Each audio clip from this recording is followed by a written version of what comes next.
तुम्ही खऱ्या अर्थाने खरं तर आज मला बोलायचं होतं स्टेजवर, परंतु दीपक भाऊ बोलले ते उपोषण करते, त्यामुळे त्यांचा आपल्याला मान सन्मान ठेवावा लागतो.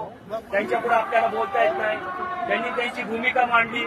त्यांची भूमिका थोडीशी शांत संयमी होती, परंतु मी गेल्या 25 वर्षामध्ये संयम सगळं बघितले. हे शांत संयम बघूनच आज ही अवस्था आली.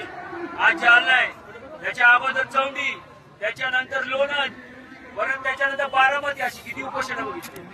उद्या दीपक भाऊचं काय बरं वाईट झालं तर तिथं फक्त सरकार काहीतरी त्यांच्याकडे मदत निधी काहीतरी देणार, काहीतरी त्यांना पाहिजे सरकारकडून मदत जाहीर करण्यात आलं. आता जर का आंदोलन करायचं तर तुम्हाला शपथ आईला मातेची खरं आरक्षण पाहिजे असेल, आता सगळ्यांनी मिळून डायरेक्ट मुंबई गाठा.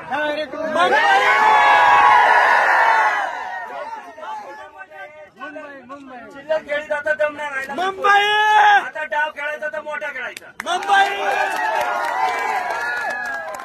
पुन्हा मी मराठवाड्यात मी पुन्हा एकदा येणार 2-4 दिवसांनी भेटायला. गावागावातले माझ्या सगळे, मी काय कोण मोठा नेता नाही, मी काय कोण कुठला मोठा अध्यक्ष नाही. मी 23 वर्ष एकच मध्ये माझ्याकडे धनगर समाज युवक संघटना प्रदेशाध्यक्ष, याच्या व्यतिरिक्त कुठल्या कुठल्या पक्षाचं लेबल मी लावून घेतलं. जाती लोकपणे सांगतो, कोणी असेल भाजप, सेना, राष्ट्रवादी काँग्रेस, ते अजून काय असेल म्हणजे कुणाच्या बापाला पण मी घाबरत. बारामतीमध्ये लोक सुटल्या सोळ्यांच्या तोंडावर बोलले.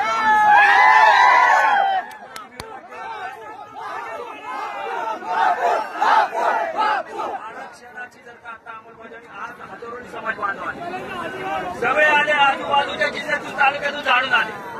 आज आपण इथं सगळं भाषण संभाषण ऐकलं, त्यांचे काय प्रोटोकॉल होते. दीपक भाऊ बोलणार होते, पुढे काय करायचं. 8 दिवसांनी तहसीलदारला हजारो निवेदनं दिले त्याच्या अगोदर. धरणे आंदोलन, अरे जर का आमदारांना एवढी काळजी असते ना तर या मराठवाड्याने किती आमदार सगळ्या तिथे आले असते कार्यक्रमाला या ठिकाणी.